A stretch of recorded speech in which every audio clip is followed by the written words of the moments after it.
About 2 years ago, I was driving home from a family reunion pretty late at night, and the drive was about 2 hours. I didn't stay the night because I had to be back for work the following day. Most of the drive was on roads with dense bushes and trees on either side. The real creepy ones you see a lot in movies. Anyway, I had been driving about 45 minutes, and I was starting to get really tired. You know how sometimes you just suddenly become really tired out of nowhere? Well, yeah, that happened to me. I knew I wasn't going to last, but I didn't come across any place that I felt I could park and safely sleep. Anyway, after it became clear to me that I wasn't going to find a place to pull up and my tiredness wasn't going away, I did something very questionable. I pulled over to the side of the road onto the grass, behind some bushes, to try and hide my car from anybody else who was going to come past. The roads weren't empty. I came across another car every few minutes or so. I made a mental note that the time was 11:22 and then fell asleep. Sometime later, I was awoken by a scratching sound. I looked at the clock and it was 11:50. The sound stopped after a few seconds, and because I was still extremely tired, I didn't bother looking around and simply went back to sleep. I was later woken by the same sound, and it was now 12:40. This time it really freaked me out because the sound didn't stop. The thought ran across my mind that it was just an animal inspecting the car, but why would it return almost an hour after it had left the previous time? I looked in my rearview mirror and just managed to catch a glimpse of something running away into the forest. Now, at the time, I thought it was the damn hook killer, you know, the one that scratched the couple's car and then slaughtered the guy when he got out to investigate. Fuck that, I thought to myself, so I got the hell out of there. There was a bend no more than 100 yards up the road, and as I came around it, there was a fucking car parked off to the side of the road with the driver's side door opened. I slowed down just to look to see if anyone was in there. There wasn't. Then I looked in my rearview mirror. I didn't see anything, and all of a sudden, this guy comes sprinting around the corner. He starts screaming at me, shouting stuff like, "Hey! Hey you! Get the fuck out of your car! Now!" I noped the fuck out of there and sped off. I never saw the guy again. Moral of the story? Don't fucking sleep on the side of a deserted road. Story 2. I was 17 and had just gotten my license. Back in high school, my friends and I had made it a mission to find abandoned houses to throw parties in. We had a few good candidates, but the motherlode was this house I would pass on my home from work. It was an undeveloped shell of a huge home with a large property in the back. I had told one of my friends about it, and one day before we went to see a movie, I took him to the house. It was about dusk in summer, so I had my headlights on. I pulled into the front of the house, and we were there for like 10 seconds tops before we pulled back to go to the main road. A minute later, this big truck pulls up behind us with its high beams on and riding our ass. My friend and I took note of it, but paid it no mind as we headed back to the main road. At the light, I turned right, but the truck cut through the gas station at the corner and blocked us off. Out of the truck comes this big hulk of a man, and my friend and I are shitting our pants. He raps on the window and I roll it down. Now, the really freaky part is that there's a busy road and now there was no one in sight. He asks us what we were doing at the house, and I quickly lied and said we were making a U-turn. He stares at us for a few seconds, smiles, and sends us on our way. To this day, the house remains unfinished, and I'm convinced it's a drug operation of some sort. Story 3. Woke up. Clock says 3:34 a.m. I'm 17 and in my bedroom. It's pitch black, but I hear some rattling downstairs. Terrified, I quietly tiptoe to my parents' room. Weird, it's empty. Where are my parents at 3:34 a.m.? Go upstairs to my brother's room. He's usually awake all night, but while the light is on, no one is in the room. So I guess whatever those noises are downstairs, it must be them. Why are they awake? Maybe someone died? I go downstairs. In the middle of my living room is what looks like two men stealing our TV. No one else is in sight. I run upstairs as quietly as possible, shut and lock my door. Suddenly there's banging on the door. I wake up. It was a dream and the relief washes over me. I look over at the clock. Weird coincidence, it's 3:34 a.m. I'm shaking, but decide to go downstairs to prove to myself that everything's fine. I go downstairs. The two men are in my kitchen, screaming at my parents and brother. I run upstairs to my bedroom and lock the door. 10 seconds later, I hear banging. I woke up. It's 3:34 a.m. This time, I had actually woken up and I don't manage to fall back asleep for about 36 hours. Edit, lots of responses about lucid dreaming here. I spent most of my teens and early 20s as a lucid dreamer, discovering the techniques after a childhood plagued by very frightening sleep paralysis. I found a message board back in 1998 where I learned to at least have fun with it. The above story wasn't a sleep paralysis experience, but it was typical of the kinds of nightmares I used to have. Weirdly enough, I rarely have nested dreams anymore and haven't had a successful attempt at lucid dreaming in a few years. My guess is that it has something to do with hormones. Story 4. I lived in a bizarre little house as a child. It was incredibly tall and thin, like an attached house except freestanding, with 3 floors, a basement, and an attic. It was full of quirks, such as 2 fully functional fireplaces, a shower stall in the center of the basement, a backyard so small that you could not take 5 paces without hitting the fence, and an old-timey rope pull dumbwaiter that led from the kitchen to my bedroom. I loved that weird little place, but unfortunately it was incredibly old, and half of its charm was the fact that it seemed to have been designed by an inarticulate conclave of lunatics, and eventually the repair costs exceeded what my parents were willing to sink into it, and we had to move. Preparing for the move was a chore. I packed most of my stuff myself, and I had taken to throwing stuff down the dumbwaiter and shoving all my clothes so thickly in my closet that they became a single, solid brick of fabric. While clearing that closet out, in fact, I came across a feature I hadn't noticed before, an attic entrance in the roof. Being an adventurous kid, I opened her up, stood on the clothes brick, and began my first and last exploration into the topmost part of our weird little house. The first thing I noticed was that it wasn't as dark as it should have been. The place was strewn with old, red Christmas lights which still burned with leftover incandescents, and a dozen little cracks and holes peeped down into all the bedrooms below. The second thing I noticed was that the place was set up for habitation. The insulation was plasticed away, there was an old gurney piled with sleeping bags and sheets, and a rusted mint green refrigerator which still worked when I tested it. The third thing was the bones. There were a lot of bones. I was a kid at the time, with a limited understanding of anatomy, but there were bones of all types heaped into a series of piles around the center of the attic. Small and large, clean and white, from every and any imaginable sort of creature, haphazardly stacked in a half-dozen osseous clumps. 2 of them were blackened, as if someone had tried to burn them, and the walls nearest those blackened piles were scrawled in dark bone charm messages. Mostly they were just smears, but the word sorry appeared more than once. That room had been sitting over my head for 8 years while I slept. Story 5. A week after gaining my CPR certification, I had to try and perform CPR on a woman dying of heroin, probably other drugs too, overdose. I was at a thrift store with some friends looking for Halloween costumes, and someone came in saying that someone was passed out in the parking lot. I was in the dressing room, and it just got super quiet, so I came out and told them I was certified and I'd go take a look and that they needed to call 911. I go outside and don't see anyone on the ground. Someone comes out and shouts that the person is in the car that's parked far out by itself. I ran over and honestly freaked the fuck out. She was pretty much already dead. Completely blue in the face, slumped against her car window.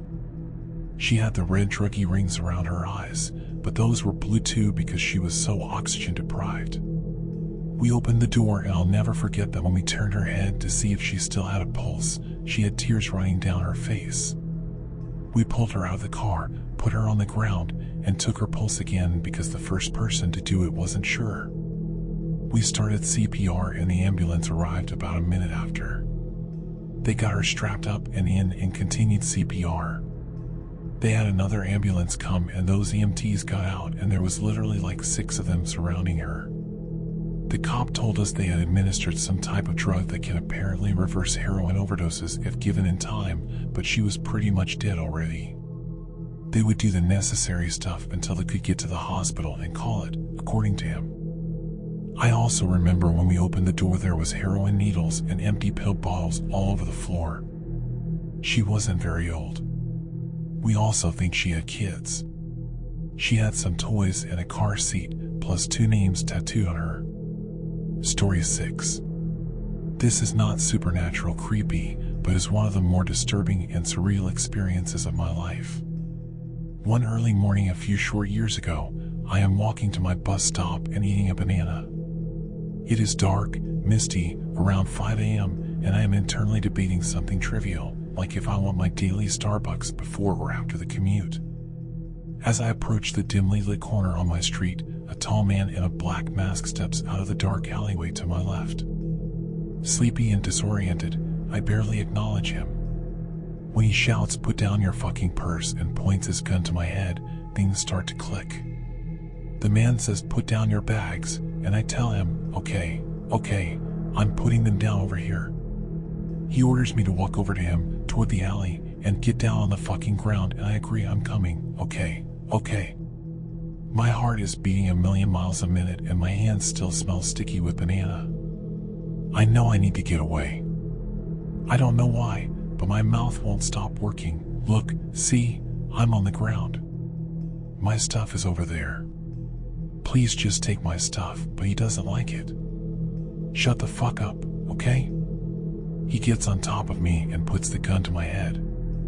At this point, I should mention the fact that I'm on my way to coach a high school practice and I'm dressed like a dude. Huge baggy pants, hat, jacket. If not for my telltale voice, I'd look like a prepubescent 90s rap star. Anyway, as the guy gets on top of me, gun to my head, he looks at me and pauses. I can't tell you why I know this, but I swear that at this moment, it clicks for him that I'm a woman. He gets off of me, stands up, and points to the dark alley. Come with me. My stomach hurts. I remember that there had been a recent rash of sexual assaults in my neighborhood, during the daytime no less. When the man points down that dirty alleyway, my internal voice speaks the fuck up. Says voice number 1, there was no way in hell you were going to go down there without a fight.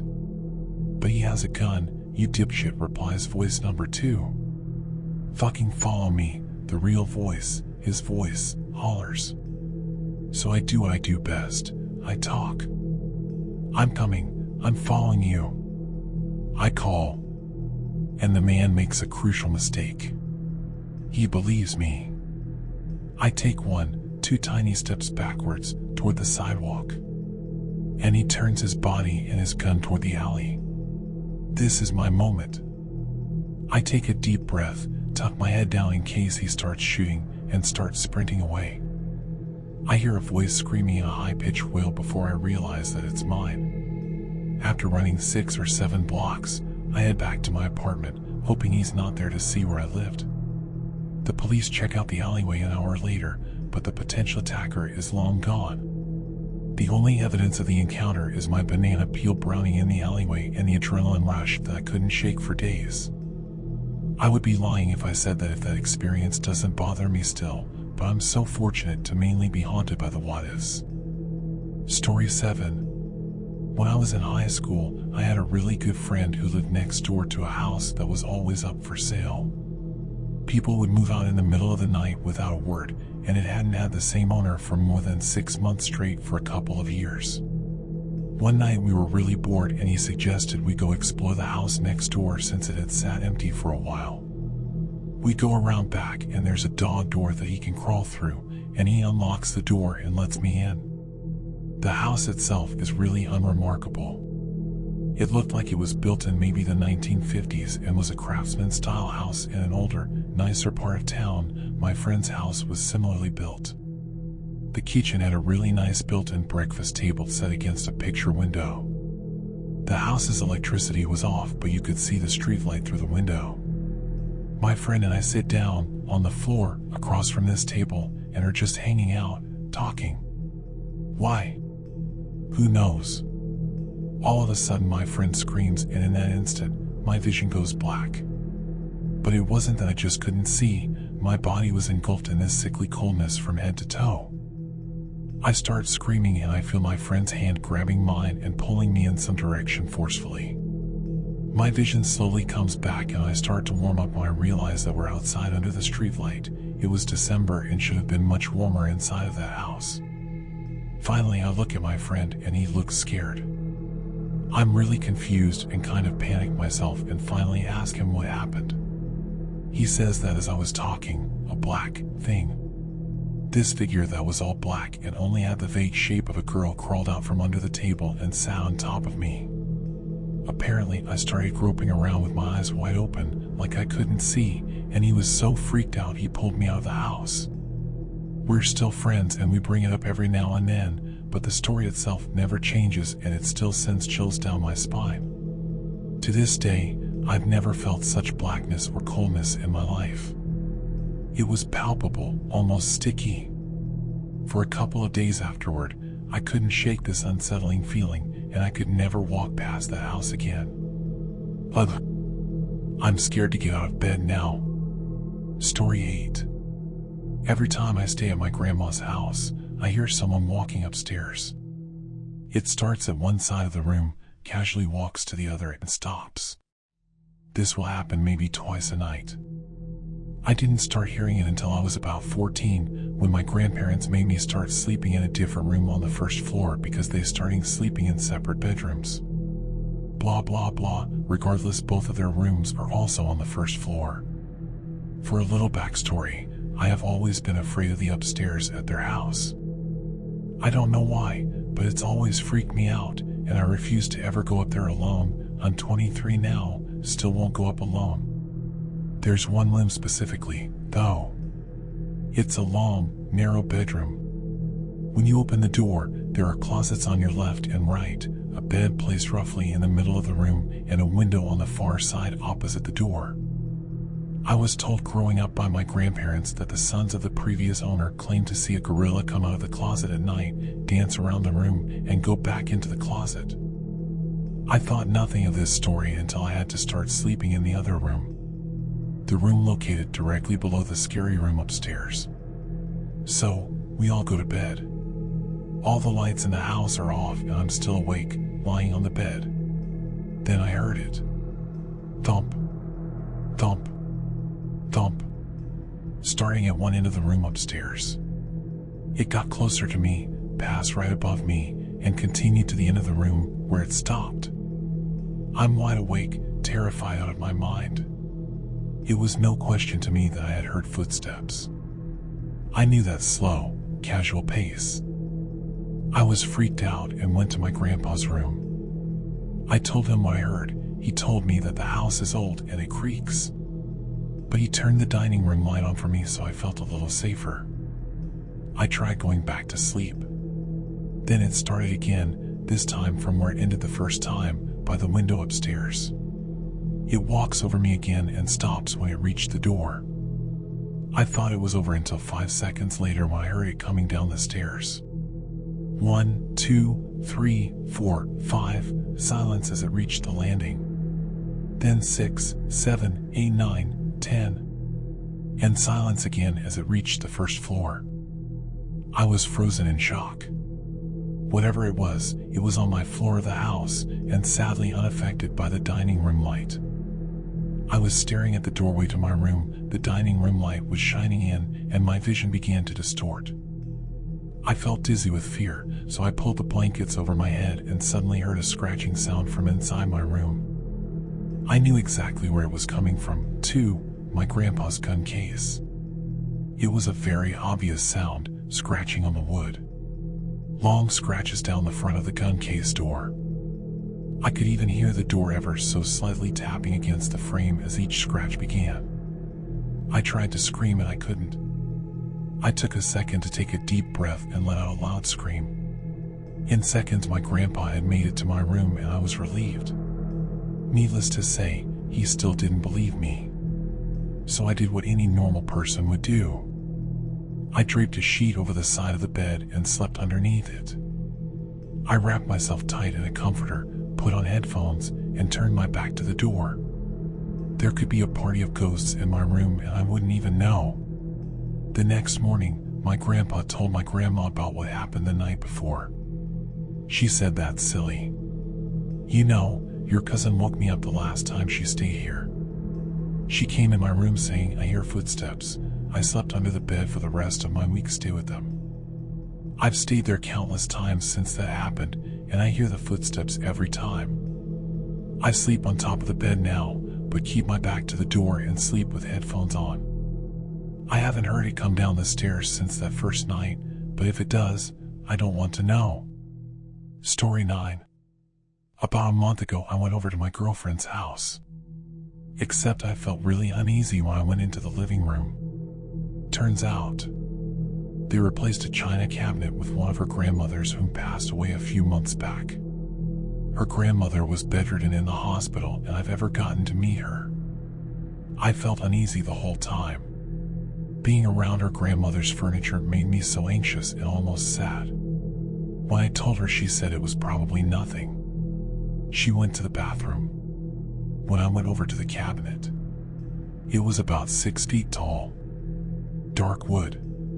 It had 2 doors on the side and glass up front. And in the back was a mirror.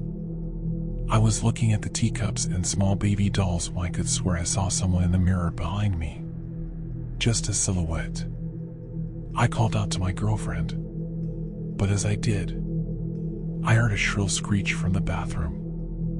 I start pounding on the door, and it opens. She was sitting on the floor, crying. She said she saw someone in the bathroom mirror. We booked it out of her house. No shoes, no jacket, nothing, and right to my car. I drove for an hour or so, with no destination. When I returned her to her house, her mom was sitting on the doorstep. She said she kept seeing shadows move. Nope. I will go out of my way to make things like this happen. Someone claims their house is haunted. I want to see. Someone said they think they saw a skinwalker. My friends are looking. I've never found anything. But this was something else. Story 10. About 2 years ago, I was driving home from a family reunion pretty late at night, and the drive was about 2 hours. I didn't stay the night because I had to be back for work the following day. Most of the drive was on roads with dense bushes and trees on either side, the real creepy ones you see a lot in movies. Anyway, I had been driving about 45 minutes, and I was starting to get really tired. You know how sometimes you just suddenly become really tired out of nowhere? Well, yeah, that happened to me. I knew I wasn't going to last, but I didn't come across any place that I felt I could park and safely sleep. Anyway, after it became clear to me that I wasn't going to find a place to pull up and my tiredness wasn't going away, I did something very questionable. I pulled over to the side of the road onto the grass, behind some bushes, to try and hide my car from anybody else who was going to come past. The roads weren't empty. I came across another car every few minutes or so. I made a mental note that the time was 11:22 and then fell asleep. Sometime later, I was awoken by a scratching sound. I looked at the clock and it was 11:50. The sound stopped after a few seconds, and because I was still extremely tired, I didn't bother looking around and simply went back to sleep. I was later woken by the same sound, and it was now 12:40. This time it really freaked me out because the sound didn't stop. The thought ran across my mind that it was just an animal inspecting the car, but why would it return almost an hour after it had left the previous time? I looked in my rearview mirror and just managed to catch a glimpse of something running away into the forest. Now, at the time, I thought it was the damn hook killer, you know, the one that scratched the couple's car and then slaughtered the guy when he got out to investigate. Fuck that, I thought to myself, so I got the hell out of there. There was a bend no more than 100 yards up the road, and as I came around it, there was a fucking car parked off to the side of the road with the driver's side door opened. I slowed down just to look to see if anyone was in there. There wasn't. Then I looked in my rear view mirror. I didn't see anything, and all of a sudden, this guy comes sprinting around the corner. He starts screaming at me, shouting stuff like, "Hey you, get the fuck out of your car. Now." I noped the fuck out of there and sped off. I never saw the guy again. Moral of the story? Don't fucking sleep on the side of a deserted road. Story 11. I was 16 and woke up in the middle of the night to see my clothes being rustled about in my doorway. After washing my clothes, I like to hang dry them on my door frame. I notice some really gray veiny looking legs, and then I see these really long pointed sticks moving through my clothes. It took me a second, but my sleepy eyes adjusted to see one of the most grotesque demon looking motherfuckers I have ever seen. He was extremely skinny and had a distended stomach. His skin was gray and veiny, and those long sticks were his fingers. His chin was long, his eyes had no lids on them and were unusually big. His tiny mouth was in a pucker and moved like he was eating an imaginary lollipop. His hunchback looked as though it tore out of the strange hospital gown he was wearing. He just stared at me, and I tried to scream my grandmother awake, who was sharing a room with me for the weekend. He wouldn't stop staring, and I stared back and tried to shake my grandmother awake. I started noticing other things about him, like how large and cone-like his head was, and how hairless and shriveled he looked as he stood still, surprised I could see him. My grandmother woke up, looked towards the door, and he was gone.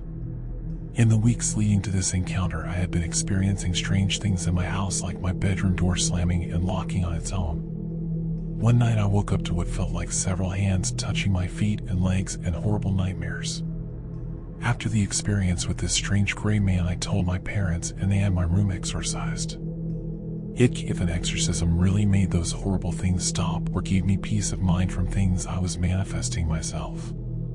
All I know is I don't experience those things anymore, and I'll never sleep with a door open again.